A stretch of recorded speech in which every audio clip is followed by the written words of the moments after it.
Hello, this is FTC 22012, Loose Screws, and in this video we will be showing you how to use servos. So in this example I'll be using the servo for intake. However, you don't have to use it for intake, you can use it for whatever you'd like. So let's just get started. The first thing you're going to want to do is declare a private final servo.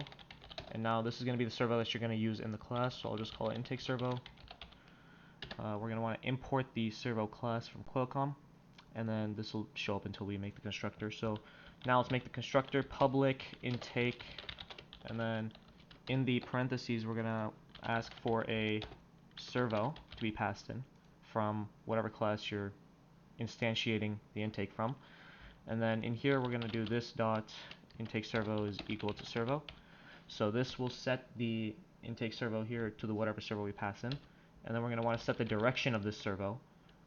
Dot set direction, and we're going to want to set it to servo dot direction dot forward. However, you can use reverse if you need. And then what we're going to want to do after this is enable PWM, which is pulse width modulation, which will allow us to set the servo to specific positions. So intake servo dot get controller dot PWM enable. So this will enable PWM. And the last thing we're going to do is intake servo dot set position 0. So we're going to set it to 0, the initial position. Now that is our constructor finished. So now we can start making the specific methods that we're going to use. So first we're going to do public void open to open the servo, and then down here public void close to close the servo, or I mean this is just to turn the servo, but to close or open the intake. And then we're also going to add public void set pause. So this is if we want to set it to a specific position instead of just a close or open.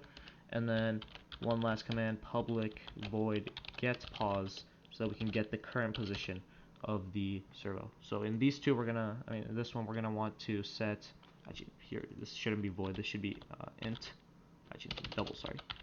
And then here set pause, we're gonna ask for a double pause for whatever we want the pass in. Now all of these are pretty much the same thing. They are just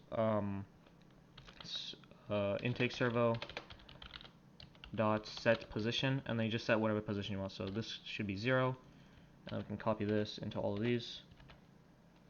Sorry, there. And now this we can set to 1. This you set to pause, and here instead of set position it's get position, and you don't need to pass in anything in here. Right, sorry, you need to return this. There you go. And this is basically all you need for a intake class, or to use a servo. Hope you enjoyed the tutorial. Make sure you stay tuned for further coding tutorials. Make sure you like and subscribe, and we'll see you next time. Bye.